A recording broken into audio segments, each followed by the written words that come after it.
আসসালামু আলাইকুম। আমার আজকের আলোচনার বিষয় বিএনপি কেন জামাতকে ছাড়লো এবং বিএনপির সাথে জামাতের কেন দূরত্ব সৃষ্টি হলো। এই এই আলোচনাটা আসলে কয়েকটা অংশে বিভক্ত। প্রথম অংশে আমি বিএনপির মধ্যে জামাতের যে একটি নীতিগত দূরত্ব, সেটা হচ্ছে বিএনপি সৃষ্টি হয় আ স্বাধীনতা যুদ্ধে সরাসরি অংশগ্রহণকারী এবং স্বাধীনতার যুদ্ধে বিশ্বাসকারী, দেশকে স্বাধীন করার পেছনে যাদের অবদান আছে এবং যারা বাংলাদেশের জাতীয়তাবাদে বিশ্বাসী, এরকম লোকজনকে নিয়ে আসলে বিএনপির সৃষ্টি হয়। অপরদিকে জামাত তো শুরু থেকে বাংলাদেশের স্বাধীনতার বিরোধী ছিল। তো সেখান থেকে আসলে বিএনপির সাথে একটা আ নীতিগত জায়গার একটা দূরত্ব শুরু থেকে বিএনপির সাথে ছিল। কিন্তু এরপরেও বিএনপি এবং জামাত তারা নির্বাচনী জোট ছিল এবং আন্দোলনে একে অপরের সাথে ছিল। অপরদিকে বাংলাদেশের মুক্তিযুদ্ধের চেতনা যেই হোলসেলার আওয়ামী লীগ, তারা মুক্তিযুদ্ধের চেতনাকে বিক্রি করত এবং হচ্ছে বিএনপিকে বিএনপি মুক্তিযুদ্ধের সপক্ষে শক্তি হওয়া সত্ত্বেও জনগণের সামনে তারা বিএনপিকে ধারাবাহিকভাবে মুক্তিযুদ্ধের বিপক্ষে শক্তি হিসেবে প্রকাশ করতে থাকে এবং এইটা নিয়ে তাদের প্রচারণা থাকে, বিএনপি মুক্তিযুদ্ধের বিপক্ষের শক্তি, বিএনপি মুক্তিযুদ্ধের বিপক্ষের শক্তি।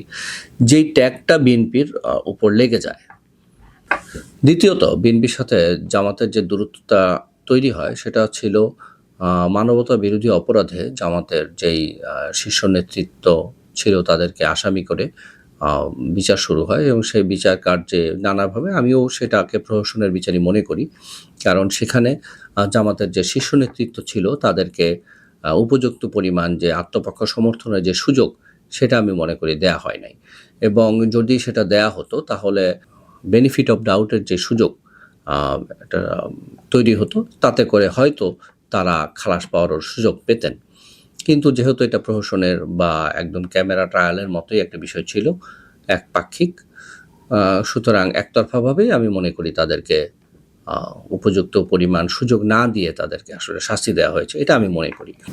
এর মধ্যে আরও একটি বিষয় যোগ হয়, সেটা হচ্ছে জামাতের নেতৃবৃন্দের মধ্যে প্রথম যেই রায়টি হয় মানবতা বিরোধী অপরাধের, প্রথম যে রায়টি হয় সেটা ছিল কাদের মোল্লা, যার যাবজ্জীবন কারাদণ্ড হয়।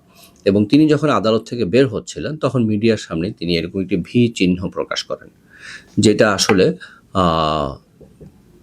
মানুষের মনে খুব হৃদয়ে প্রচণ্ড রকম আঘাত তৈরি করে এবং বিশেষ করে এমনিতেই আওয়ামী লীগের যেই চেতনা বিক্রি এবং চেতনা বিক্রির যে প্রচার, সেটা তো ব্যাপকভাবে তখন বৃদ্ধি পেয়েছিল এবং মোটামুটি তারা মানুষের মধ্যে এই স্বাধীনতার আর মুক্তিযুদ্ধের চেতনাকে খুব ফলাও করে প্রকাশ করছিল। বিশেষ করে মিডিয়া যেহেতু তাদের কন্ট্রোলে ছিল, তারা প্রচুর পরিমাণে, এবং তখন ইন্টারেস্টিংভাবে জামাতের তখন সেই ইকোসিস্টেম ছিল না।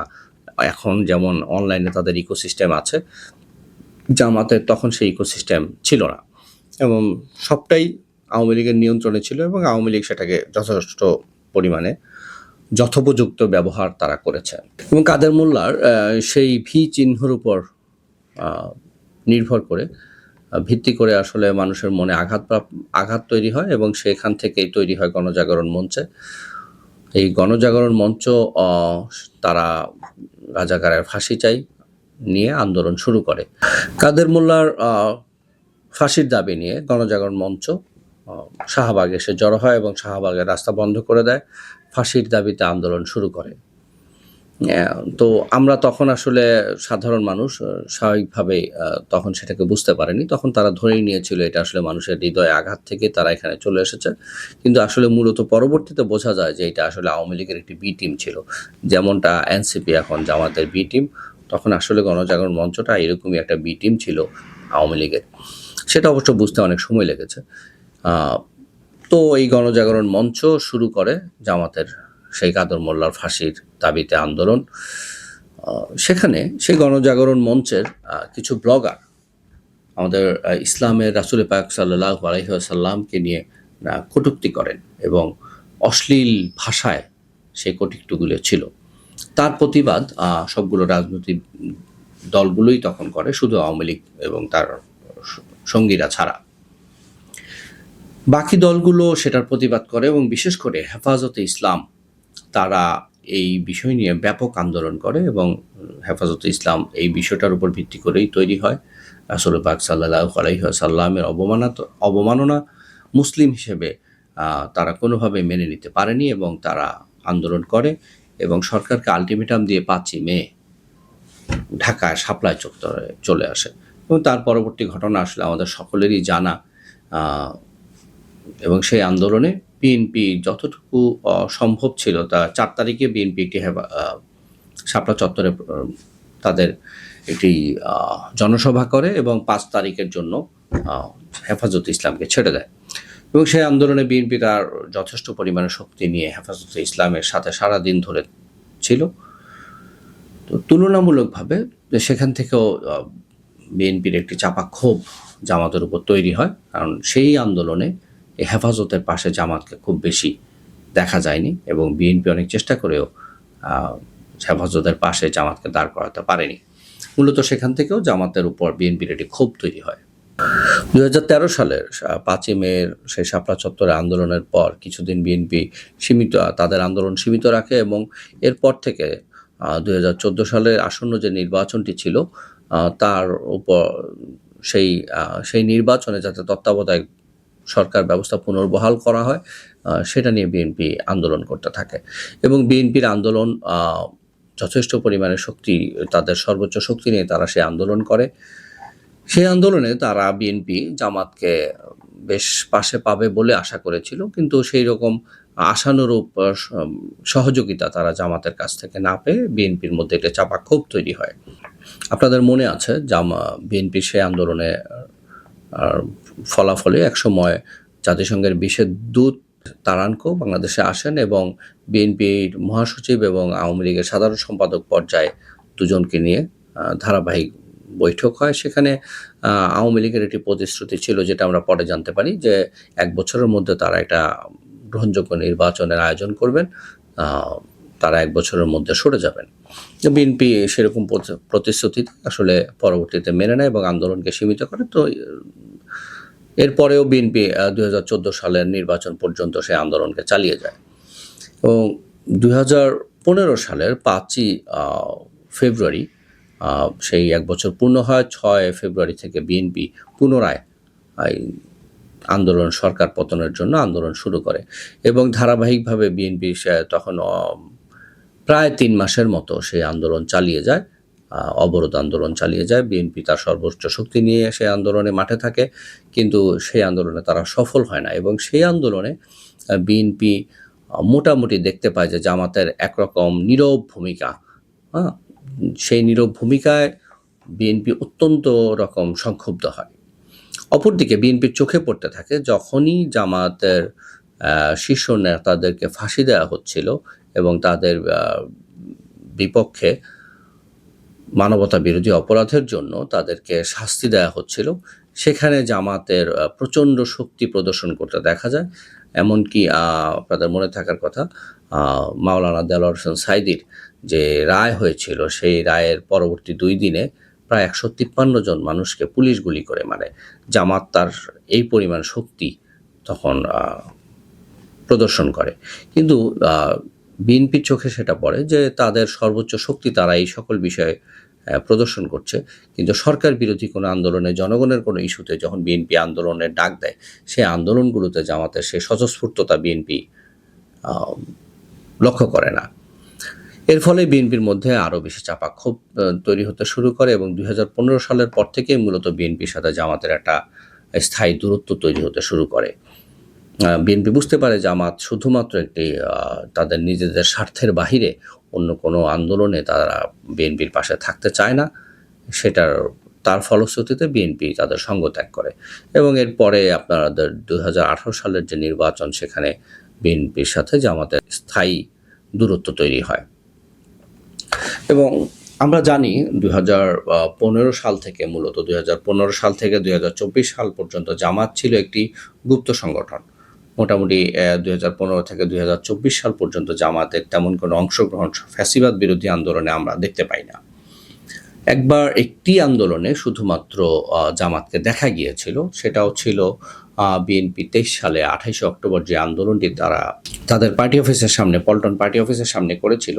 কিন্তু জামাত তার কাছাকাছি একটি স্থানে, নটরডেম কলেজের পাশেই তাদের একটি জায়গায় তারা সমাবেশ করে, কিন্তু সেখানেও তারা নীরব ভূমিকায় ছিল।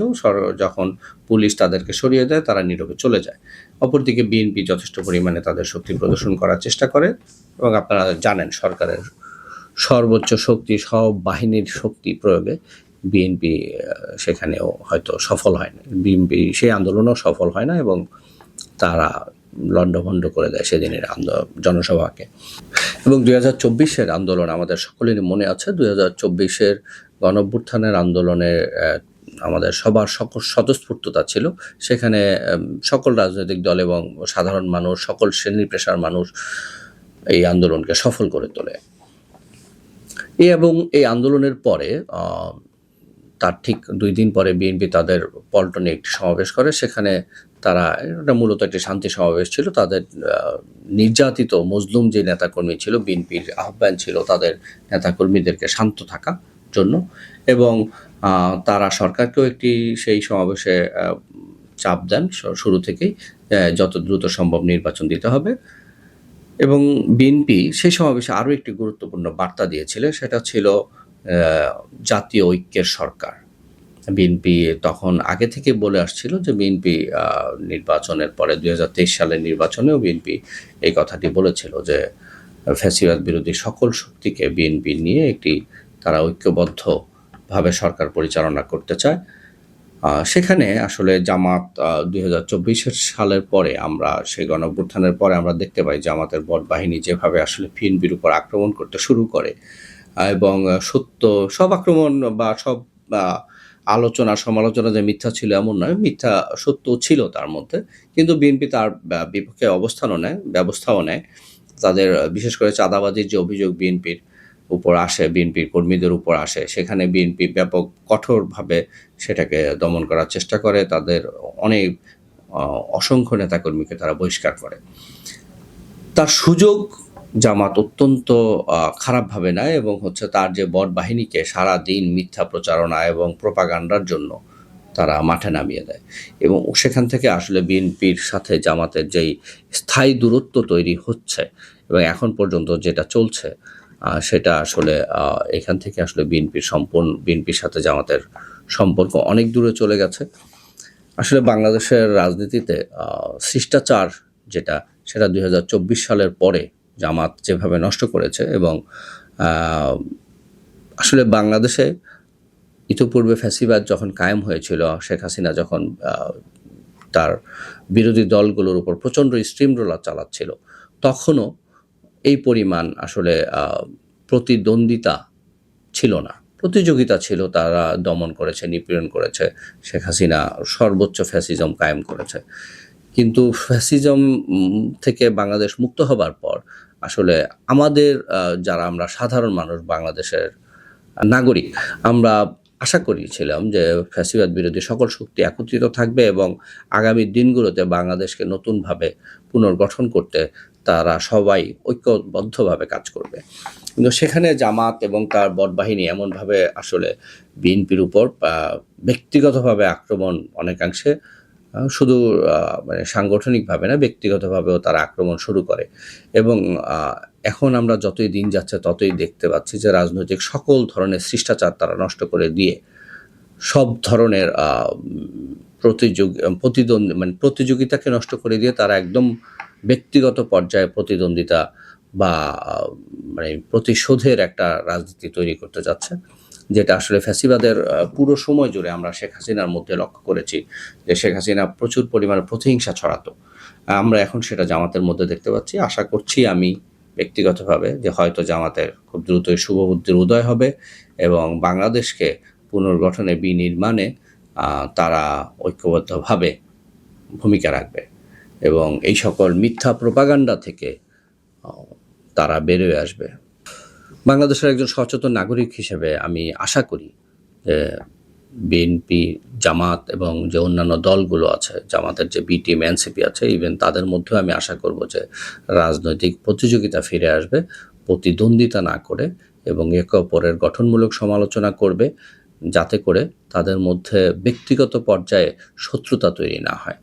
হ্যাঁ, আর যারা এনসিপির কিছু ছেলে, খুব ছোট ছোট ছেলে মানুষই করে, তারা যেই স্ট্যান্ডবাজি বা যেই তারা যে, আমি বলবো রাজনৈতিকভাবে তারা মূর্খতার পরিচয় দিচ্ছে, এবং যেইভাবে তারা আসলে বাংলাদেশে খুব পুরনো দিনের বা একদম সেকেলে ধরনের একটা একদম ব্যক্তিগত পর্যায়ের রাজনীতিতে তারা নিয়ে যেতে চাচ্ছে, সেখান থেকে হয়তো তারা বের হয়ে আসবে এবং নোংরামির রাজনীতি থেকে তারা বের হয়ে বাংলাদেশকে নতুনভাবে গঠনের রাজনীতিতে তারা ফিরে আসবে, এই প্রত্যাশা ব্যক্ত করছি।